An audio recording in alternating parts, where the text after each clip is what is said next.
Good evening, my dear colleagues. Welcome to another hinges Zoom series talk. Today, our guest is Dr. Bedrettin Yazan, who is an associate professor in the Department of Bicultural Bilingual Studies at the University of Texas at San Antonio. His research focuses on language teacher learning and identity, collaboration between ESL and content teachers, language policy, and planning. He is also interested in world Englishes.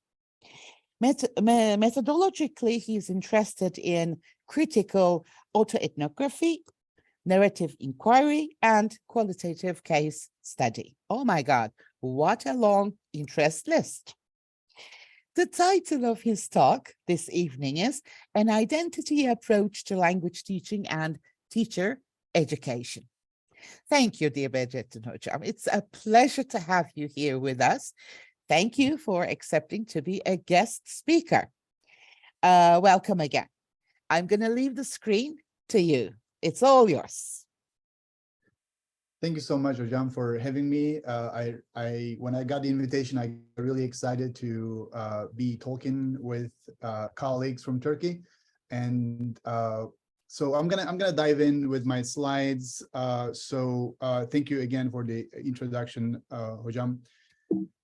So okay, so first of all, I would put that slide at the end of my slide deck, and now I thought, why not I put it at the beginning, right? So thank you so much for being here. I know it's late in Turkey, and I'm sure you have more fun stuff to do other than just listen to me tonight. But thank you for your time and joining me this evening in Turkey and almost noon here in the US. I think we have teşekkür ederim here too. Yeah, I made sure that we have a Turkish thank you too, right? So my goals here for today, I put it just our goals. Hopefully you and I are gonna accomplish those goals. So is to begin with, illustrate the relationship between our teacher professional identities and our learning and our practices. And also, I would like us to discuss the impact of ideologies and contexts on our agency and identity. And lastly, to describe our identity lens to language teaching and learning. So the plan for today, I am hoping that we can complete that plan, but if not, it's okay. I'm a teacher too, so I plan more than I need. So teacher identity, learning, and practice, I'm gonna talk about the relationship between the three, and we have an activity to see how that is manifesting in our lives as educators. And also I wonder how you describe yourself as a language teacher, which is basically your conception of yourself as a teacher, and then what has influenced your identity so far in your life. So we're going to do some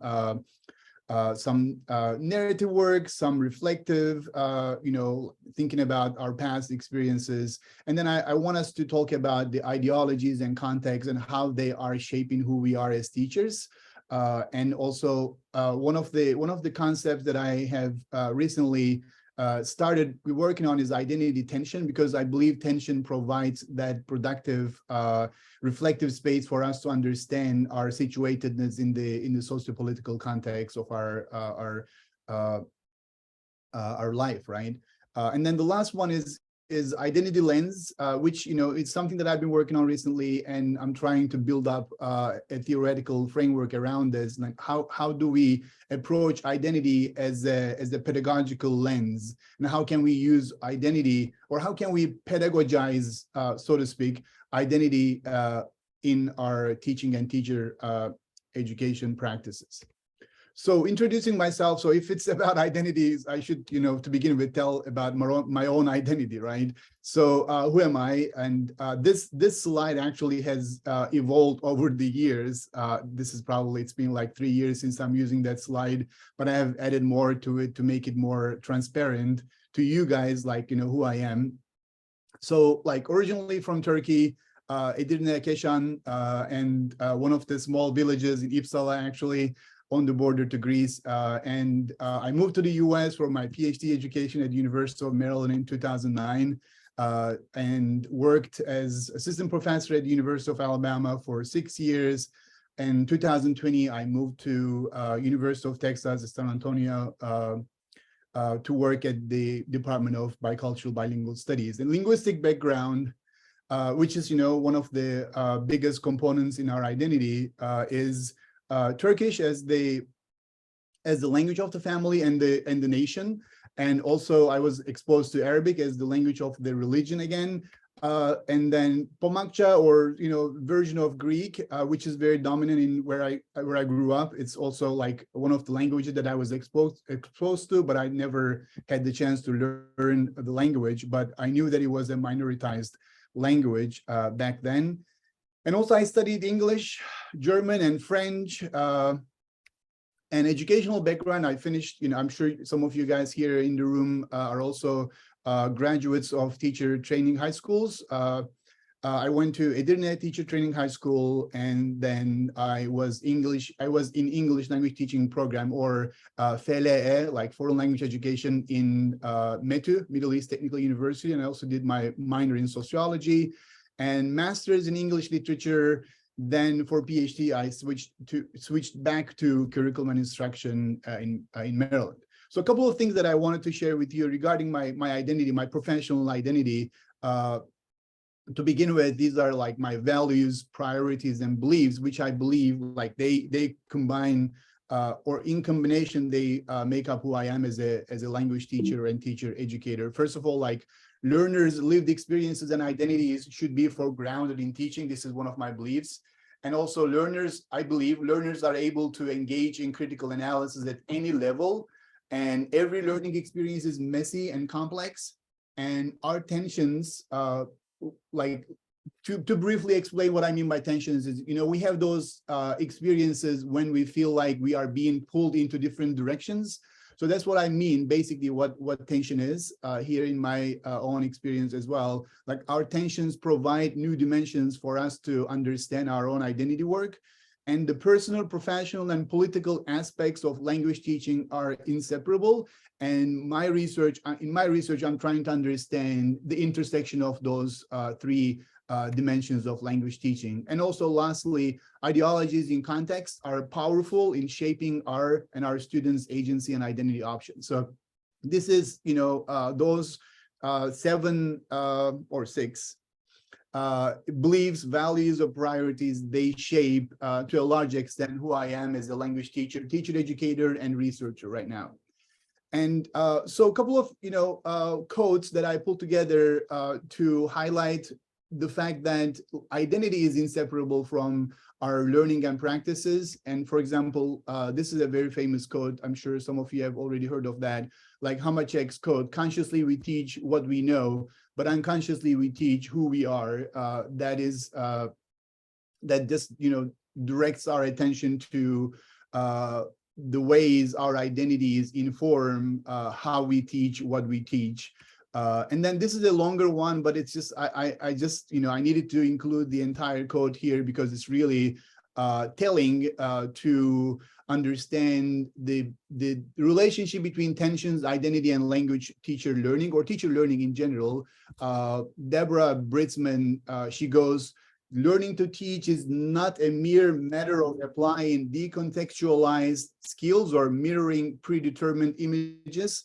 It is time when one's past, present, and future are set in dynamic tension. Learning to teach, like teaching itself, is always the process of becoming a time of formation and transformation, of scrutiny into what one is doing and who one can become. That is, that really resonated with me to understand teacher identity within the context, and how us as teachers, when we are becoming teachers, we are experiencing a formation and transformation. The last one is, again, coming from Wenger, also very famous in terms of communities of practice, and it's been, his theoretical framework has been used a lot. But like there is this quote where he is talking about the inevitable identity work in education or in learning in general. So he goes, education in its deepest sense and at whatever age it takes place concerns the opening up of identities, exploring new ways of being that lie beyond our current state. Education is not merely formative, it is transformative. Issues of education should be addressed first and foremost in terms of identities and modes of belonging, and secondarily in terms of skills and information. So here is just he's creating this like priority for education. So identity should be the priority, and like skills and information should be the next to identity. The last one, actually a very recent one, it's coming from a special issue in one of the teacher education journals, I think Teachers and Teaching. And Bejard, he goes like teacher, I think he is the one who makes it very explicit in his writing that teacher learning can and should be conceptualized as teacher identity learning. So that is, I think that's one of the few people that I see in the literature who just makes that connection so explicit.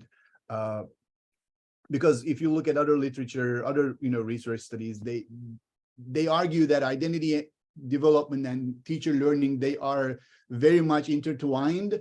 But here, Bejard says teacher learning is actually identity learning or identity development. So what is teacher identity? I just pulled one definition here because there's a lot of definitions and people don't seem to be in agreement on identity, teacher identities definition, not only in language teacher education, but also like broader teacher education field. So this is a simple one that I picked, that resonated with me for now, but there are other definitions I like. So Kelsterman's defines teacher identity as teachers' conception about themselves as teachers and a system of knowledge and beliefs concerning teaching as a professional activity. Here he puts beliefs and knowledge in identity as part of identity. So our identities encapsulates our beliefs, priorities, knowledge, skills, and everything, and also the way we see ourselves as teachers, how we conceive ourselves as teachers. Okay, so given that brief theoretical background, I wanted to ask you guys, about your teacher identity, your language teacher identity. So here, if we are going to focus on our beliefs, priorities, and values that we have in our teaching, then why not write some identity statements, right? So I put some of them here. For example, I believe these are not my beliefs only. I just put them here as examples. I believe test-oriented curriculum hampers opportunities to practice the language in the classroom. I've heard that belief, and that represents somebody's identity as a teacher. Language learning experience is messy and complex. I shared that earlier with you guys. That's that's my perspective to teacher learning, or sorry, language learning. And the other example is learning English should be isolated from students' home languages. That's one of the very dominant beliefs here in the US in the schools, where language learners, English language learners, learn English and content at the same time. But a lot of times, the teachers that I work with, they tend to have that belief. So anyway, so how about you guys? Think about it. Let's give you a minute and then come up with 1 to 3 identity statements. What are the things that you guys believe that reflect who you are as a teacher? You can put it in the chat, or if you want to unmute yourself, and you can unmute yourself and tell us. Well, let's take 1 minute for sure to write them down or think about it, reflect on it.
Elif Hocam, Defne Hocam shared their beliefs, which reflect their identities. I am think Defne Hocam, your text or message went to the weight room only. If you wanna, I can just copy and paste here in the. So I'll start reading really quickly some of them. Elif Hocam goes, I believe a teacher is merely a guide in the learning journey, not a prescriber. Great, that reflects her teacher identity. Teaching is creating learning opportunities for the learners. Melek Hocam. Sedat Hocam says, language learning will be never-ending process for all of us, not only target language, but also our own language. Great. Ali Fuad Hocam, to be a teacher is to become a teacher. Emphasis on the process of becoming. Yes, great. Language learning should be fun and relatable to learners' lives as it's directly related to the left hemisphere of the brain. That's good. Brain-based belief about teaching and learning. Teachers are not teachers anymore. They are to guide learners, facilitate learning, inspire learners, and create a positive learning environment. Thank you, Aydin Hocam. Yağmur Hocam, language learning should be fun. Yes, that's another belief. A teacher is the active agent who is promoting any learning opportunities for the learners. Serap Hocam, thank you. That's also her identity statement. Language learning should be fun or is fun. İlknur Hocam's statement.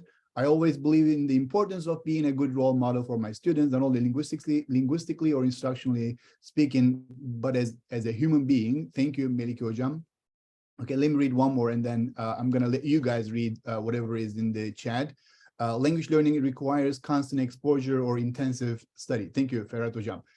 Thank you so much for all of you, adding your identity statements in the chat. I'm sorry I couldn't read all of yours.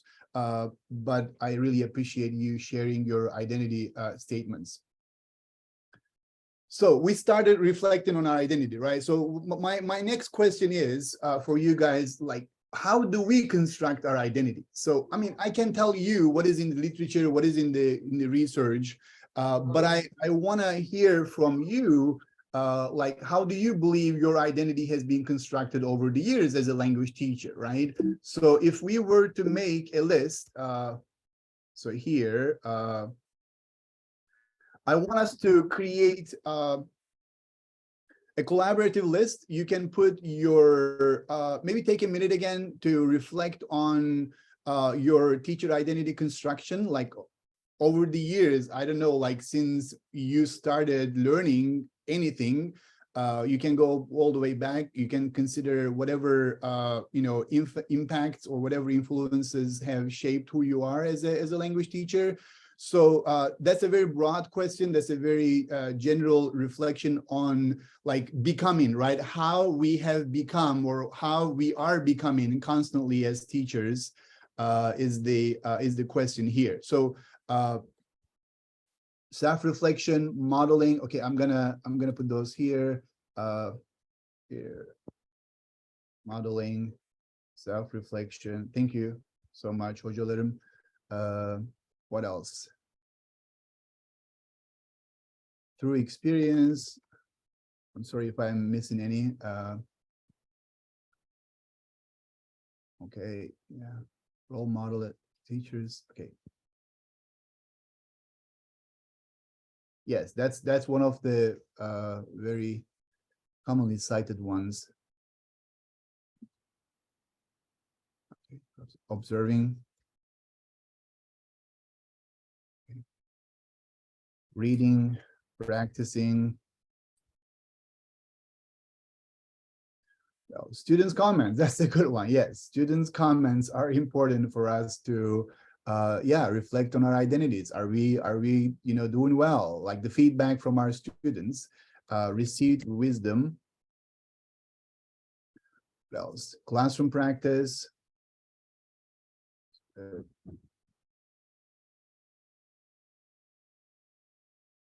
Needs of analyzing needs. Okay, analyzing.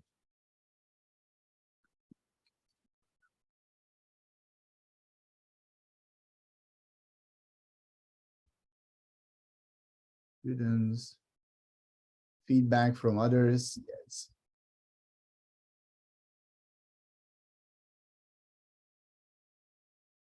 Motivation. Okay. Yeah.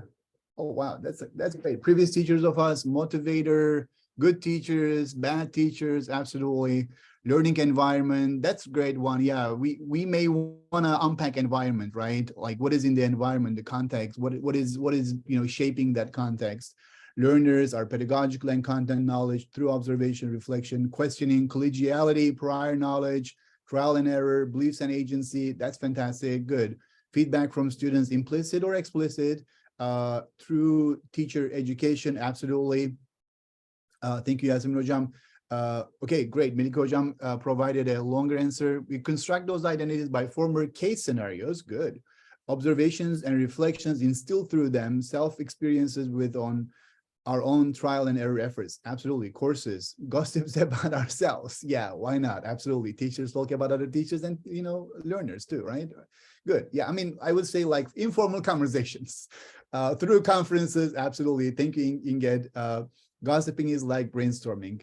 That's good. I don't know where this conversation is going, but yeah, action research, the teacher who we are yesterday and who we want to be next day. Absolutely, Nazmi Hocam. That's a great one. Like, the teacher who we were yesterday and how we reflect on that teacher, and then how like our past experiences and future aspirations, right? How both of them are like, Britzman's codes, like past, future, and present are in tension. Top-down regulations, yes, absolutely. That's a good one, Sidawjam. Like how do we feel those regulations press in us, and how do we push back to those, if we could, regulations? And yeah, absolutely, they are deconstructing our teacher identity. Absolutely. Significant others, CPD practices like team teaching, lesson planning. Fantastic. Thank you so much, guys. I think we should save that chat. It's great to hear significant. Okay, super. So I'm gonna move forward. Thank you so much for contributing to this list. And now, like, I'm taking you guys, can tell that I'm taking you slowly to something like that we're gonna create together. So what I'm asking you to do, like, if you have a piece of paper, or if you are using something web-based or online, or something on your computer, like if you were to create a map of your teacher identity influences, like, in other words, like what has influenced who you are as a teacher so far? If you were to create something like I have this whiteboard here. If you wanted to create this big map or concept map, what would be that like, right?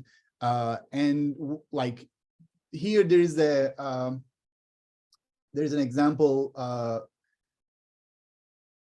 table, or not, it's example template. You can put yourself at the center of this template, and then you can just talk about the past influences or current influences on who you are as a teacher. You can consider what is in the chat, right? So there might be something that you didn't think about, but your peers might have shared in the chat. So like, again, this is something for you to reflect, get a piece of paper here and put yourself in the middle, and then just branch out to the different influences that have shaped who you are as a teacher. So I'm gonna pause myself or mute myself, and then I'm gonna give you guys 2-3 minutes to work on that. And if you want to share yours, we can share that. If not, we can just move forward. But I wanted to give you the opportunity to reflect. Now that we are thinking about it, now that we have triggered that dimension of our identity, so why not like create that web of our identity influences? Okay, I'll just mute myself for a few minutes so you guys have the time to work on that map or web.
Okay, I unmuted myself. That's great conversation in the chat. I just saw I was creating my own map here.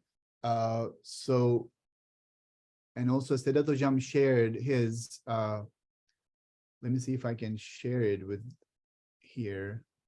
Oh, that's great. Me at the center. And let me stop sharing here and then go there. Okay, this is Sedat Hocam's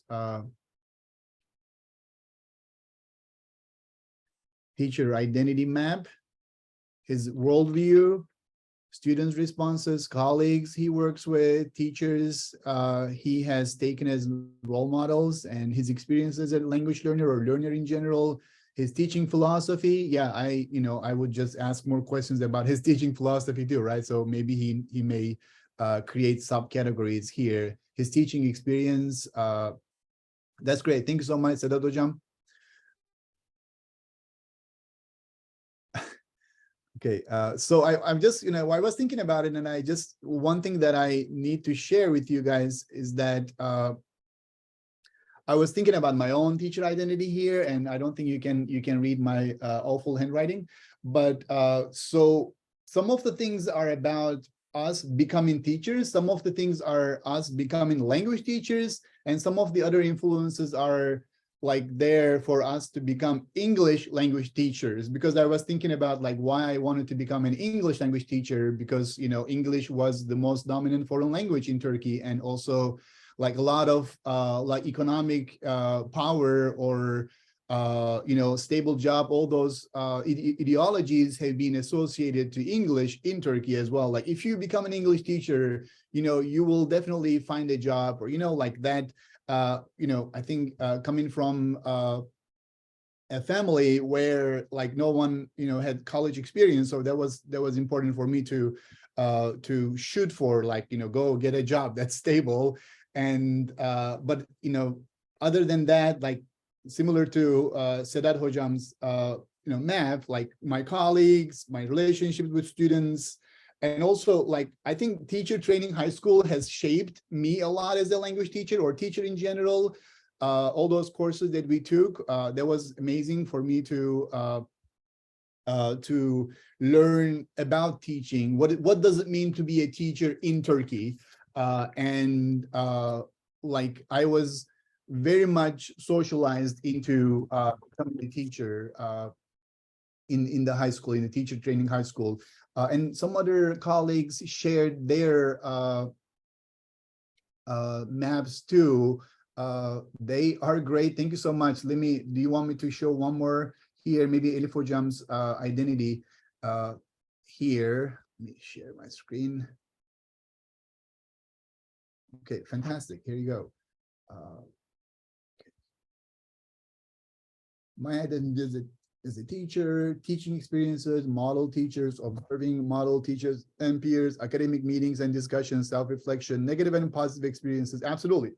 That's great, actually, for Jam. Like reflecting on those experiences, what makes them positive, what makes them negative, and also the emotions, right? The emotions that we experience in those experiences. I think that's also very important. To reflect on our identities, like why did I get angry? Why did I get happy? What frustrated me in that specific instant or critical incident is, I think it's really productive reflection. I know sometimes it's difficult when we are in those emotional states. It's really difficult to reflect on them, but afterwards, like reflecting on our past emotional experiences, I also think that's very important to have identity work or identity reflection. Self-identifying, constructing, reconstructing, deconstructing oneself, that's great. Teacher training practices, intellectual efforts, formal education, yeah, absolutely. These are great. And I believe if we kept thinking about those influences, we can dig in, and we could find more. But at the moment, I'm gonna keep going with the rest of the presentation, but I really appreciate your contribution. Thanks so much.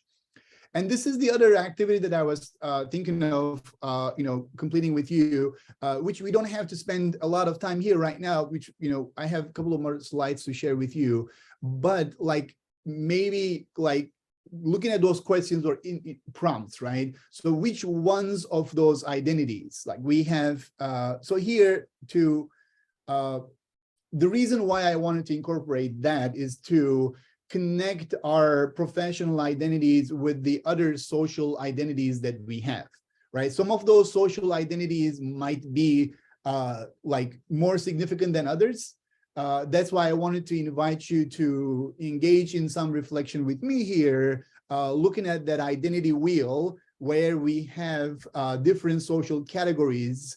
Again, those are external and internal. They are, you know, a complete combination or mixture of our individual identities, which are being shaped by social ideologies. But anyway, so a couple of prompts here. If you were to think about them, like identities you think about most often, right? Which ones of those, like, is it race? Is it age? Is it first language? Is it national origin? Is it gender, right? Which ones are the ones that you think about the most, right? Or most often?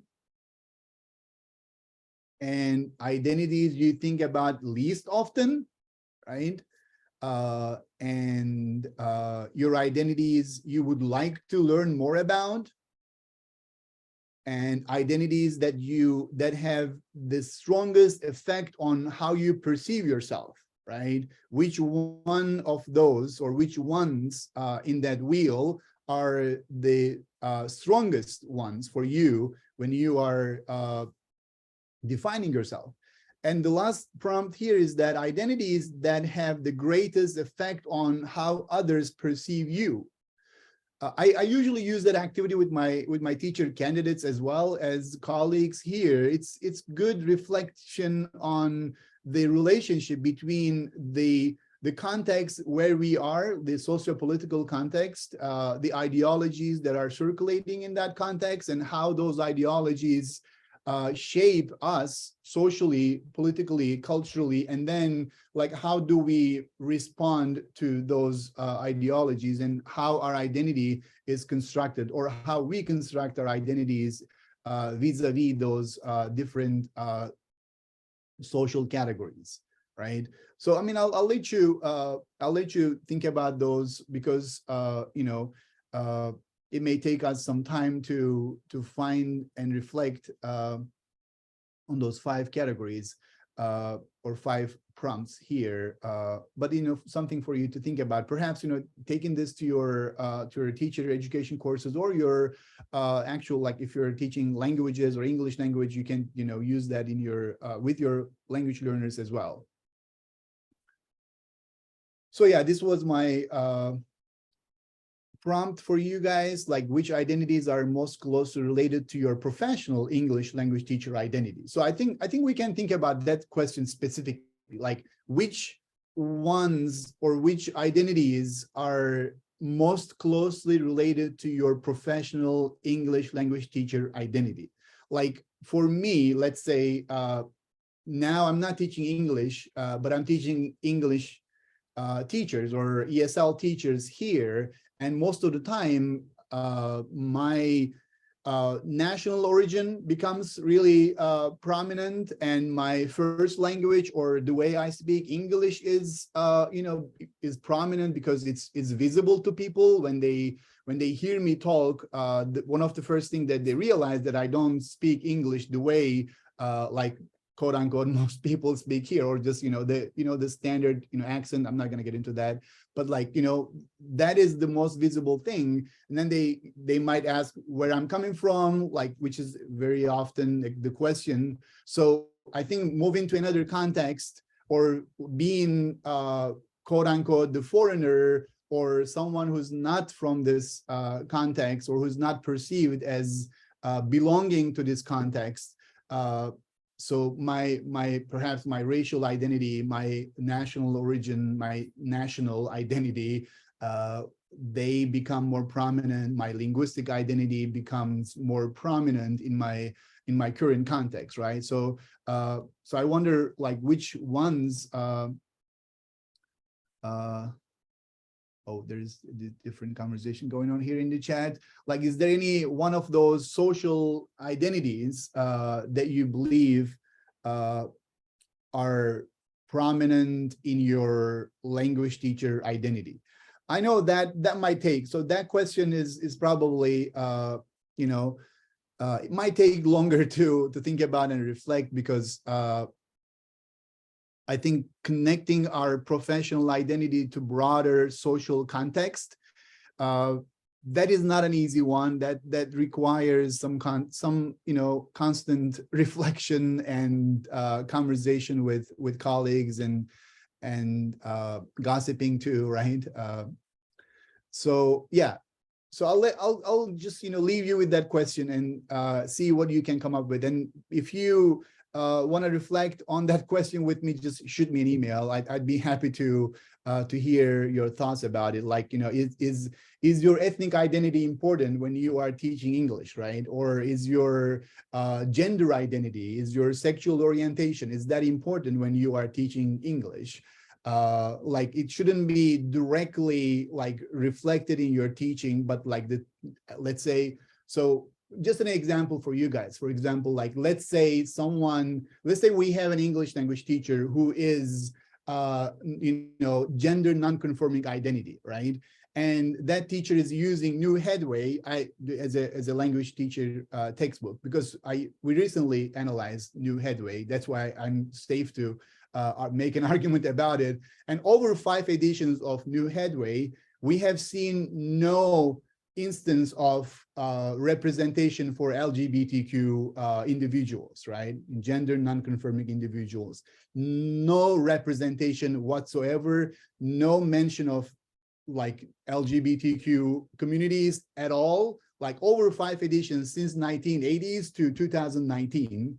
And let's say there is a teacher who is identifying as gender non-conforming, and that teacher is using New Headway, right? And this teacher like cannot see themselves in the book, right? I think that even that is a good way of relating identity, like social identity, that is beyond our professional identities with the classroom practices.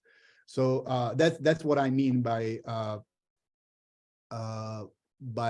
that relationship here, like close relationship to your professional identity. Anyways, like keep that in mind, like as you keep teaching, see if there is any identity in that identity wheel that's becoming prominent to you in one of those like SES was important for me when I was in Turkey. I was really excited to be working with you know, students in rural areas in Turkey. Like I was gonna just, you know, volunteer to go, you know, teach, or I don't know, like, I don't know when that has changed, and I just, you know, decided to move out of the country, but like, I still have that.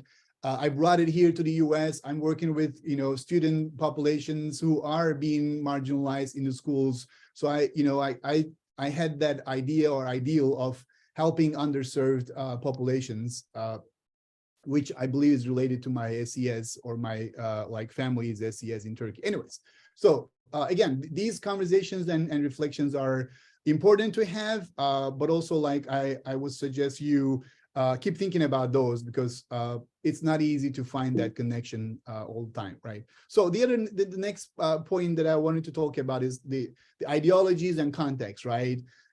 So every context has ideologies, right? And they circulate invisibly. Sometimes they become really explicit in the text, or the way people speak, the way people talk. They make it explicit. Sometimes they are really implicit. But one thing that we know for sure is that to understand who we are as language teachers and who our language teacher candidates are becoming, like the ones that we work with in the schools, in teacher education programs, and our teacher colleagues, like being a teacher or becoming a teacher in a context, let's say in Turkey, let's say in the US, right? We cannot separate that becoming from the impact of the context, right? That we can agree on that. And in that context, sociopolitical context, there are ideologies which are shaping who we are as teachers, right? So one ideology is just on like ideology about teaching in general. Like teaching is considered as like respectful, like, we respect teachers. There's a teacher's day, so that's part of the ideology. We assign value to teaching at one level, but there are other levels where we don't assign any value to teachers, right? So ideologies also conflict or they contradict each other. Anyways, so in the context change as well, right? The Turkey that I left, in 2009 is not the Turkey right now. So like any argument, any observation I can make might very well be wrong, but like context in flux, right? They changed. The US context has been changing in the last 10 years. And moving across context is also really interesting to feel the impact of the context, right? Ideologies attempt to shape our beliefs, learning choices, and practices and identities, right? So one of the ideologies that I just wanted to give you an example here, ideology of nativeness, that's really prominent in our field, like teaching English or teaching languages in general, like being the native speaker of the language is an ideology that shapes our practices, like our teaching, our learning, our teacher education practices. It's always there. And ideology of language separation, that's also the other, like, how do we patrol the borders of languages, right? So how do we decide we speak English only? How do we decide we speak Turkish only? And like, that is also another ideology. Can you think of any other ideologies that we need to add here from your context or from Turkey or any other context?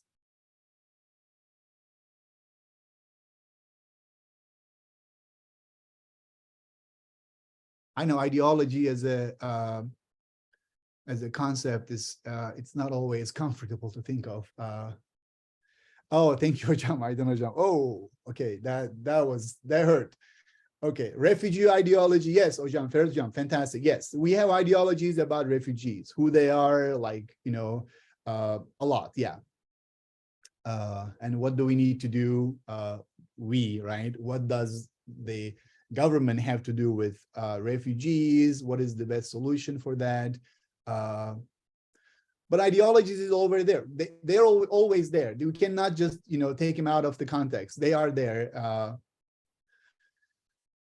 Yes, yeah. High scores in passing, though. Yeah, let's keep it safe enough. Like ideologies in the assessment system, right? Getting like do we still have KPSS? Like getting a high score in KPSS or KPDS, right? So this like defines or it's an ideology that we have in assessment. Like we assign a value to numbers in a specific proficiency test. Like we don't question the test and everything in it, but like whoever gets a higher score, we just say, oh yeah, you have higher proficiency of English, like a limited perception of proficiency again. But yeah, getting high scores. Ideology of education being apolitical, neutral. Hocam, you completely deconstructed. Thank you so much, Yasmin Hocam. Exactly, yes. Ideology of education being apolitical, neutral, and historical is an ideology. Yeah, absolutely, yeah. Which is impossible. Education is always political. Education cannot be like historical. Yes, fantastic. Moving forward, so yeah, so critical incident is one thing that researchers have used a lot in the last perhaps 2 decades. What is really interesting to me in critical incidents is what is critical, right? And then who says what is critical? And like is the analysis critical or is the incident critical, and critical to whom, right? So most of the times I've done the same thing. Like I would bring some critical incidents outside. I don't know, I would find them in different teacher education textbooks, and I would bring them to my teacher education classes, but then bring in my teacher candidates and telling, hey guys, this is the critical incident, may not resonate directly with them because like I am deciding this is critical. I wonder how my teacher candidates can decide what is critical to them, and then how can we analyze those critical incidents together, or they can just, analyze those incidents themselves to see, to engage in identity work. I would say analyzing critical incidents in a context that is where the teacher candidates are located or situated is an important identity work. Anyways, I'm moving forward. Some guiding questions that I needed to prepare those questions when I was invited to one of the courses here, and I just wanted to use them with you as well. So looking at a critical incident, or any incident in teaching, right, or any incident that pertains to language learning or the use of languages, like anything about language learning, teaching that is critical to our students or teacher candidates, like who is involved in that incident, and what are the actors and what are the agents, and then what has happened or is happening. And I like using those guiding questions with my teacher candidates because I think what I'm doing here is just parsing out the analysis process or process of analysis, right? Who is involved? What happened or what is happening in that incident? Who makes the decision, right? Who holds the power to make a decision there in that specific context? What is the justification for the decision? I think that's the part where we could uncover the ideology, we could make ideology more visible, and who's expected to act on this decision. So somebody makes a decision and somebody else, or maybe the same person, justifies the decision and then acts on that decision or not, right? So that's the agency part. And what identity positions are assumed or enacted in that incident. Because every time we do something, or every time we make a decision and act on this decision, it is identity enactment, I would say, right? And then what is the imagined or future decision, action, or identity in that incident? Because as we engage in an activity, or as we make a decision and then take action on that decision, we are enacting our identity, but also we like make something visible about future. I'm going to do this for future. Or not, right? But it's sometimes it's really explicit in the incident, sometimes it's not. So, and also the last guiding question for analysis is like, what do actors feel about what happened? So I wanted to incorporate emotions there too, because emotions are important. Emotions are really good indicators of our identity work. And here I just, wanted to share two stories from one of my research, two incidents, let's say, very short. We were having this feedback conversation with this teacher candidate. This is when I was in Alabama. So she was telling me about her experience teaching English in China. And when she went to China to teach English, she didn't have any certification, any diploma. She had no English language teacher preparation. She went to China just because she was a native speaker of English to teach, and she was recruited for that. There are companies who are, moving people or recruiting, hiring people from the US or other English-speaking countries to work in China, or other, countries as well. So she was telling me about her experience. She goes, when I started teaching in China, we were kind of told, remember ideologies, we were told it's very important to teach pronunciation. We've got to fix things like R and L and the and S. You got to fix those problems. And I think I tried my first year and I didn't feel like I was getting anywhere, and I didn't really feel like it was necessary. So there is an ideology, right? Native speakers should teach pronunciation per se, pronunciation only, and then like there are problems, right? Students' pronunciation is considered as problems, and the teacher is there to fix those problems. That's the ideology, right? And then she is pushing back, right? She kept teaching there for, I think, for a year or two, but then she quit because she didn't feel like she was getting anywhere. And the other one is here again, same teacher, same context, China. In my experience as a native English-speaking teacher of the language that I teach, I only got to teach oral English because I think there was the idea that this idea, I think, is an ideology too. That's what I know best, is I know pronunciation and I know culture. So here, I think the ideology is expanding here, like every native speaker should know the best about pronunciation and culture. And we don't know whose culture, that's the other question. But to teach my students extensive reading or intensive reading or grammar or something like that, they don't need a foreign teacher for that. That's what Chinese teachers are for. So they here, like in the ideology of native, non-native, or Chinese versus foreign teachers, they're just creating this border and categorization between like native speakers, and then they are assigning certain categories, certain a category of foreignness, certain abilities, capabilities, skills, and everything like knowledge and competency to those teachers, and other teachers like Chinese teachers, they should be teaching certain skills only, right? So, I mean, we can use those, right, guiding questions like who is involved? Sarah is involved, right? But also we know that there is an administration who is also involved, right? What has happened? Like Sarah was told to teach, pronunciation only or culture only. She wasn't allowed to teach reading or anything. So she felt the demarcation between two groups of teachers. Who makes a decision, right? So Sarah has some power to make a decision. She could quit and, return to the US, or, but the main decision about what is it that Sarah is supposed to teach is made by the administration or whoever has recruited or employed her. And the justification is like native, non-native. So you see like how the ideology of nativeness is used to justify a decision. That's interesting.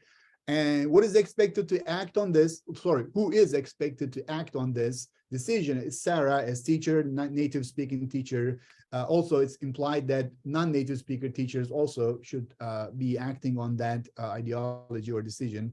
And then identity positions here, like foreign teacher, native teacher, or native speaking teacher, pronunciation teaching teacher, culture teacher, like all those identities are constructed and assumed here.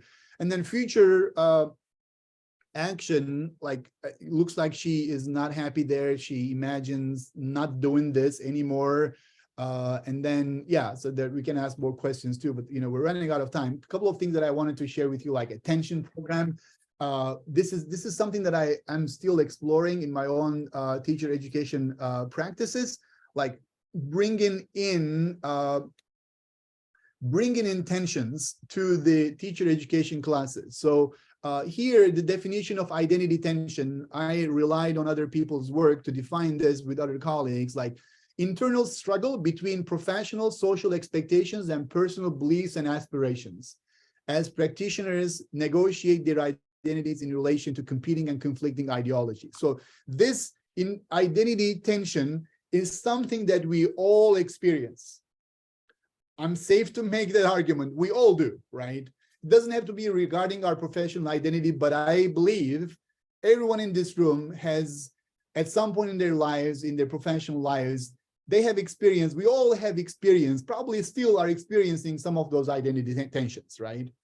And I believe identity tensions are really productive to bring to our teacher education classes and reflect on together with our teacher candidates and see how are they responding to that tension. Those tensions could be coming from the literature or other people's experiences, but also could be coming from our teacher candidates' own experiences, especially if they are in field experience or practicum or teaching practice. So there's one here that I wanted to pull from one of the studies that I looked at. Like the name of the teacher is Carrie. She feels that she's very dependent on her mentor. The mentor forces her, Carrie, to teach in a way that does not match her own way of teaching. She likes to experiment and wishes there was another way of dealing with her students other than as her mentor does. On the other hand, she wants to listen to her mentor because she is dependent on him regarding her assessments. I picked that because it's very common. I believe such incidents or tensions occur in Turkey as well. And I know they occur here in the US as well. So bringing that tension to our teacher education classes and having our candidates respond to that tension and then see how they emotionally engage in that tension and how those emotional, emotions are telling us about their identity work, right? What kind of teacher they want to become, or they are, right? This is another example from actually research that I conducted with one of my doctoral students. It's on graduate teaching assistant. This is like Karina is teaching German at a university, or she was teaching German at a university. She was also doing her master's in the same program, and she's working with undergraduate students. So it's like she was having a lot of tensions. I can send you the article if you want to read the entire story of Karina, but like at this point, she's having this pressure coming from the supervisor of hers. And then that pressure is shaping her teaching, or trying to shape her teaching, and then she's pushing back. Anyways, frustrating to me to feel that I'm doing something wrong teaching them grammar, because I don't think I'm doing anything wrong, but I'm being told behind the scenes that doing that is wrong. And that's super frustrating for me, because I see my students and I can tell they're not getting this. And if I continue on and let it go, they are gonna be like, what the heck is this? What's going on? You can give them however many worksheets you want in the world, but they're still not gonna get it. Like, it's as well and good to be like, send them to the language lab, but like, if I could just in that moment be like, this is what this is, I don't really see where that's detracting from the classroom environment. So she was having this tension between what she really wants to do and what the curriculum is pushing her to do, as well as the supervisor's understanding or supervisor's rendition of communicative language teaching. So again, I can talk about this case for hours, but like because of the time, I'm going to cut here. So let's see what else I prepared for you here. So I was going to ask you your tensions, like how do you feel tensions? And if you could just write a description of one of your tensions you're having recently, and how do you emotionally respond to that specific tension, and how does that emotional response tell about your identity work, right? So that's what I was going, like, tension, our emotional responses in that tension, and what do our emotional responses tell us about our identity work? So again, you can do that, in your free time.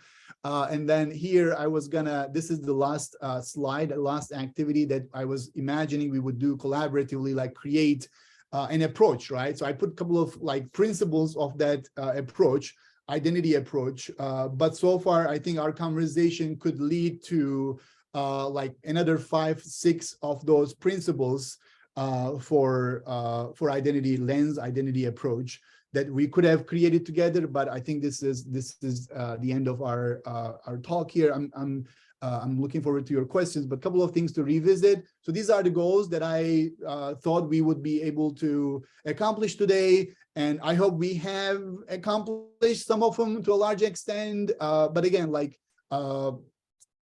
we can talk more about this as you ask more questions. But I think I'm going to stop here. Thank you so much for your time and for listening to me and all the questions and participation, guys. And now I think we have time for questions. Bedrettin Hocam, thank you very much. What a wonderful presentation. What a wonderful session. Sorry for this chit chat in the chat box. Some of my participants are extremely naughty. They sometimes act as if they're in the classroom. Naughty students. We miss it, Hocam. We miss being in the classroom. I'm like that too, yeah. Bedrettin Hocam, just a quick question. I know it doesn't have a quick answer and a short answer, but after having listened to you, I came to the conclusion that we are destined to be biased, because our identity is our skin. So it's almost impossible to leave that skin outside, be neutral in the classroom. And do we really want to be neutral in the classroom? Isn't it natural to be, to have our identity and to reflect that identity, but not impose, of course, anything onto our students, maybe? This session, I believe, has given us a chance to reflect on our identity, think about our beliefs, our values, our ideologies. So it was really thought-provoking. eye-opening session. Thank you so much for that. But I cannot see any way of being I don't know, a neutral teacher.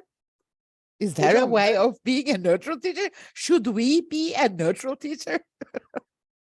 yeah, I think hocam, my short answer is transparency. I think whatever we like, whatever our socio-political approach is to anything that we discuss in the classroom, Mhm. we can be honest with our students and tell them who we are and what we do. Again, it's sometimes in certain contexts, it's really difficult to completely share our values. But when I say political, I don't like merely talk about the politics Yes. at macro level, at the political party level. But what I mean is like every time we make a decision, we like choose to represent something or someone, and we choose to exclude something or someone outside our focus, right? Yeah. I think being transparent and honest and sincere with our students and providing them the space and the comfort zone for them to be whoever they want to be in our classes. I think that's possible. It may be challenging depending on the context, but it is not impossible to be the kind of, because like, for example, recently, one of my teacher candidates, actually, she wrote a critical autoethnography in my class 2 semesters ago. And then after she wrote the critical autoethnography, we kept working on the same paper with her. And then she applied to the PhD program and all those things. And at some point, she heard me talk about my own autoethnography in a guest talk in one of the courses here in the PhD program. Then she came to me and she said, like, for the first time, that she felt really excluded because of her worldview, right? She said, like, the way she looks at the world, the way she understands, her ideologies do not always match with the ideologies in the teacher education program we have here. So she felt like, I felt happy about the fact that she felt comfortable to share that quote unquote marginalization of her perspective in the program, which is something that we can accomplish to like make everyone in the room to feel comfortable to share who they are and what values, beliefs, and priorities they bring to their language learning and teaching experiences. Yeah, I think transparency, honesty, and keeping that like political perspective, critical political perspective to language learning. Yeah, we are lucky in that manner, Bedrettin Hocam. We don't discuss those things in the classroom. It's not allowed. So, Ferhat Hocam would like to learn who are the most advantaged or less advantaged teacher identity in the USA. Well, yeah, I think race is a big component here. Like most of the teachers, not in my university. My university is a Hispanic serving institute. So our population, like 65 of our student population is Hispanic students, and like they are the ones who are being mostly marginalized linguistically and ethnically and racially in the US K-12 schools. And most of my teacher candidates, the ones that I'm working with, they have like history of being an ESL student, or their linguistic repertoires not being recognized fully in their schools. So like, yeah, if you are speaking a language other than English, if you are not like white middle class in the US context, that you are very likely to be marginalized in like, or to be in a less advantageous position or underprivileged position. Again, depending on other variables too, or other dimensions of your identity like SES and gender. But like, Yeah, I think race, language, ethnicity, these are, or SES, culture, they are very very prominent. So am I answering your question, Hocam? Can you ask it again? Like, who is more advantaged, who's less advantaged teachers? Okay, who are the most advantaged? Yeah, I think that, yeah, so professionally, strictly professionally speaking, like if a teacher is ideologically following whatever school policies are, I think they are, because within the school and within the school district, there are certain ideologies and policies, and those policies are ideologically laden, and teachers are expected to follow those ideologies. Like if like for example, assessment, right? There is this really strict assessment procedures here in the school district. If I'm following them as a teacher, you know, I become more, you know, advantaged teacher because of the way I follow everything in the school, right? I think it's very much meso level, like school level, institutional level, you know, advantage, I would say. I hope I'm answering your question, Ferhat Hocam. Thank you, Hocam. Yasemin Hoca has a question. Can you see that in the chat box? I do, yeah. Yeah, okay then. Everyone, please have a look at the question in the chat box from Yasemin Hoca. Thank you, Hocam. That's a great question, actually. Helps me to parse it out. I think identity tension is emotional, like it's part of the, I think emotional labor is a broader concept than identity tension. Identity tension is part of our emotional labor, but emotional labor could include something else, right? That's how I would just, you know, conceptually separate the two. And emotional labor is like predominantly focused on emotions, as the name suggests, but also not everyone is connecting emotional labor to identity. Mm-hmm. That's the other thing that I have realized in the research literature.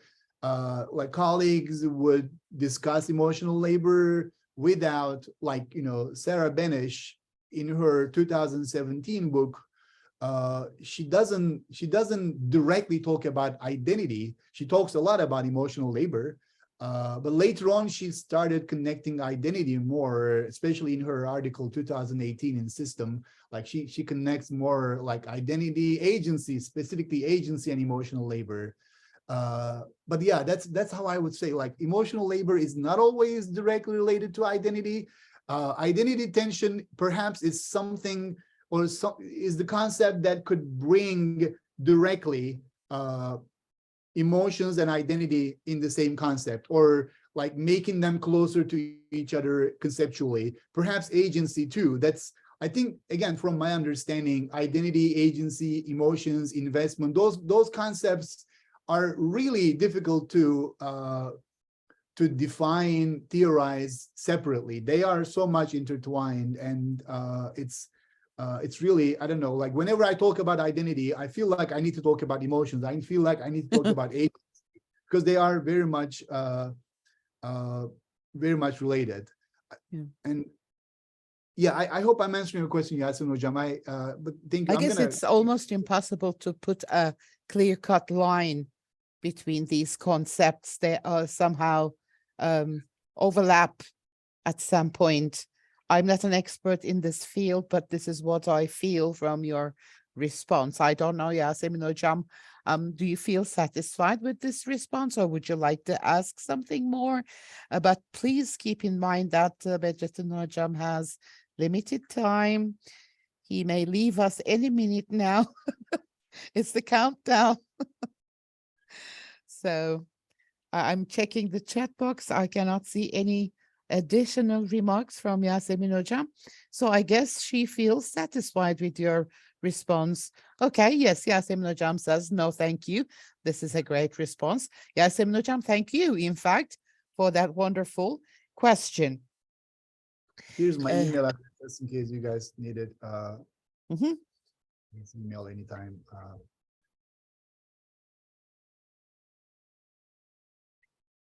Okay, anyone who would like to contact Bedrettin Hocam, please copy the email in the chat box. And of course, as he has said, you can write to him. Bedrettin Hocam, I really don't know how to thank you. It was such a great session. I really don't want to let you go, but I promised you to let you go on time. So I'm going to do that. Otherwise, people know how long I keep my guest speakers here. The chat box is full of wonderful remarks, lots of compliments, thank you, that kind of thing. If you like, I can share the chat box with you as well later. I can send it to you because it's being recorded now. So thank you, Hocam. Hopefully, we'll have you again sometime in the future. Yeah, I would love to. And like having that conversation is also really helpful for me to explain those concepts and the way I think about those concepts and the way I connect those concepts to my practice as a teacher, educator, and an educator in general. Believe me, this is not a one-way situation. I totally enjoy hearing from colleagues, especially from Turkey, and seeing like my professors and my colleagues and some of the colleagues here in the chat. We talked on email or ResearchGate. So I mean, it's wonderful, really. I really enjoyed being here in this room, and I really appreciate the fact that Zoom made it happen now that we have that connection over Atlantic. But it's I really enjoyed it, and I learned a lot. It just helped me to clarify my conceptualization, and questions were amazing. And thank you so much for the time. I know it's really late in Turkey, and I hope you have other important things to do than to be here. But yeah, I appreciate nothing can you. be more important than, well, other than our children, nothing can be more important than our professional development, right, guys? That's why we are here, in fact. Everyone, my dear colleagues, thank you a million again. Yes, of course, Bedrettin Hoca gave this wonderful session, but without you, this session would not mean anything. So hopefully I'll see you again next week with another wonderful guest speaker and with another wonderful topic. Take very good care of yourselves. Oh my God, what a wonderful girl we have over there. Yes, Emin Hocam. That's a beautiful girl. Thank you, everyone. Take good care of yourselves. Be safe. Bye-bye. İyi akşamlar. Görüşmek üzere arkadaşlar. İnşallah, inşallah. Hoşça kalın. Güle güle.